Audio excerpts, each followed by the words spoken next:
Oh yes, another indoor edition of our Bible study or sharing, no? Dahil sa ulan, ibig sabihin po niyan ilang araw na rin po tong ulan na ito. Pero hindi mapipigilan ang salita ng Panginoong Jesucristo. Okay? So, ito po, open your Bible sa 2 Corinthians, 2 Corinthians chapter 11. Tama ba ako?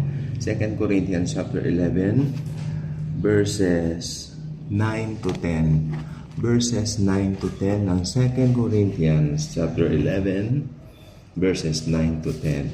So basahin ko muna itong chapter 9. Okay? And he said to me, "My grace is sufficient for you, for my strength is made perfect in weakness." Okay? Therefore, most gladly, I will rather boast in my infirmities, that the power of Christ may rest upon me. Okay, suggest. Therefore, I take pleasure in infirmities, in reproaches, in needs, in persecutions, in distresses, for Christ's sake. For when I am weak, then I am strong. That's a very popular verse. Ano po? When I am weak, then I am strong. Meron po akong gustong talakayin tungkol sa mga napansin ko, no? Especially sa mga kabataan na katulad ko. feeling. Okay, syempre, forever young tayo kay Jesus Christ. Hindi po tayo tumatanda kay Jesus. Okay, especially, sa social media, madalas ipinopost po natin yung mga at best tayo. Yung mga best natin na nalagay natin. Nakangiti, nakatawa, no? Hindi mo naman bebest yung mga pangit na nangyayari sa'yo. Hindi mo bebest yung pangit na side ng buhay mo. Okay? Hindi mo ipopost diyan yung mga weaknesses mo. Ipapakita mo sa tao na ikaw ay malakas. Okay, ito po yun. Karamihan ng mga tao, pinapakita nila sa mga tao na sila ay malakas, kaya nila. And even Christians, may ganyan po ugali. Kaya nga po ako ay nawalan ng gana doon sa isang, sabi niya, nangangaral siya ng salita ng Diyos. No? Pero, ang sabi niya, hindi dapat makita ng tao na mahina ako. Kailangan makita ng tao na malakas ako para, siguro pampadami ng miyembro niya or something, pero that's wrong. Sa Bible, when we are weak, we are strong. Hindi mo dapat ikahiya ang weakness mo. Okay? Sabi ng iba, ang lalaki pag umiyak, mahina. No? Pero si Jesus umiyak. Jesus wept. The shortest verse in the Bible, Jesus wept. He even cried. That's our Lord. Kung ang Lord umiyak o hindi umiyak ikaw, paano? Masigit ka pa sa Lord. Aba, hindi naman po pwede yun. Hindi naman yata tama yun. Hindi naman yata totoo yun, di ba? Ibig ko po sabihin, may weakness po ang bawat tao. Huwag mo ikahiyang ipakita ang weakness mo. Huwag kang maging tinatawag na hipokrito. Maraming hipokrito. Okay? Pinapakita nila, kaya nila. Makikita mo ang isang pamilya, makikita mo sa Facebook, sa TikTok, makikita mo, they seem perfect. That family seem perfect. Pero hindi mo alam ang nangyayari sa likod. Hindi mo alam yung mga struggles. Lahat ng tao may struggles. Lahat ng tao may pinagdadaanan. It's something na normal sa isang tao. Kaya kung sasabihin mo, no, hindi dapat makita ang weaknesses ko, kailangan malakas ako, ganun. You're not living in the grace of God then. Therefore, you're living under your own strength. That's not good. That's not true. Hindi mo kaya. That's why ang tao, they need a Savior. We need a Savior, rather. Jesus. Kaya nga naging tao ang Diyos. Dala ng kahinaan. Okay, may nakalagay pa po sa Bible na dahil sa kahinaan ng laman, walang nakaabot sa Diyos. Kaya yung hindi kayang gawin ng batas ni Moises, ginawa na ng Diyos. Pinadala niya ang kanyang bugtong na anak. Sa makatuwid, ang Diyos ay naging tao. Nanahan ng 33 years sa lupa upang tubusin tayo sa kasalanan natin. Perfect love. Ang gusto ko pong sabihin po sa inyo ay mag-obserba kayo sa mga tao sa paligid po ninyo. Makikita po ninyo, walang mag-focus sa Facebook ng parang mahinang itsura nila. Ipopost sila dyan yung at best sila. Ipopost sila dyan yung nasa maayos silang lagay. Okay? Ganyan po yan. That's the reality of life.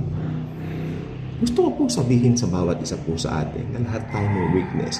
Huwag tayong mahiyang magpakita ng weakness natin. When we are weak, we are strong. Huwag kang matakot magkamali. Yung iba natatakot magkamali. Hindi ko na po sasabihin ang pangalan. Even though sabihin ko, hindi niyo siya kilala. Meron siyang sinabi, natatandaan niyo po ng panahon ng COVID,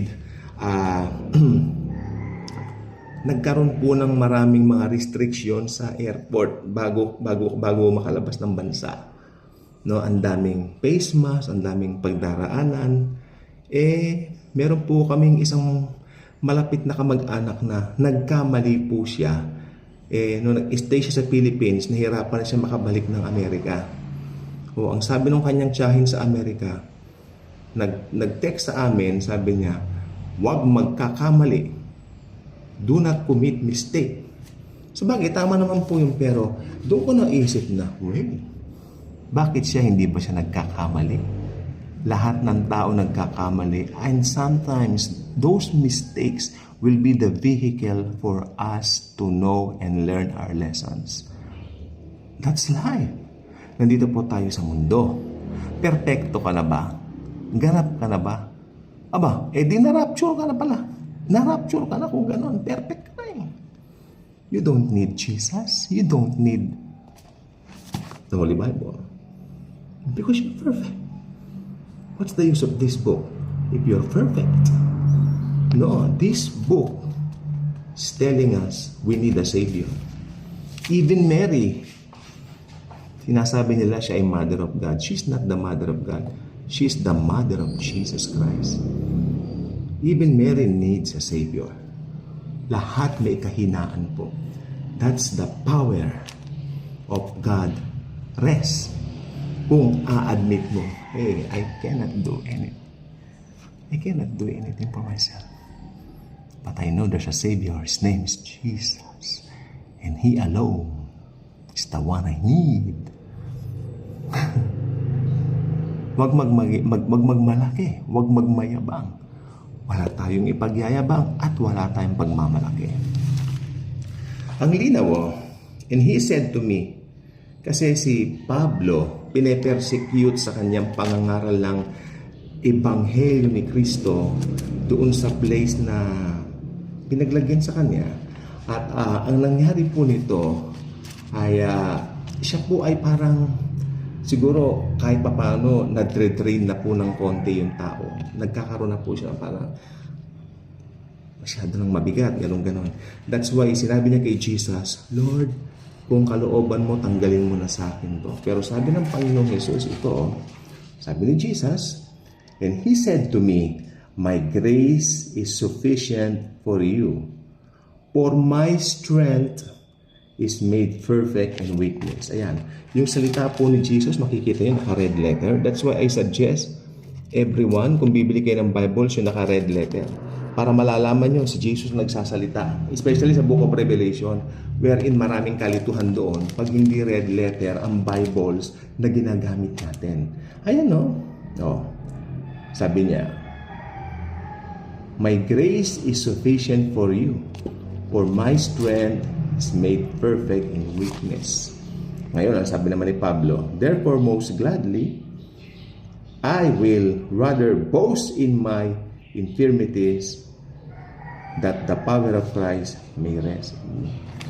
Huwag mo ikahiya ang kahinaan mo. Normal sa tao may kahinaan.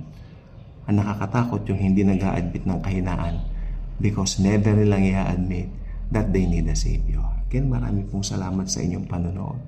Umulan, umaraw, tuloy po ang vlog. Sa mga inabot ng baha, mag-iingat po kayo at huwag nyo kalimutang iligtas yung mga alaga nyo, mga aso o pusa.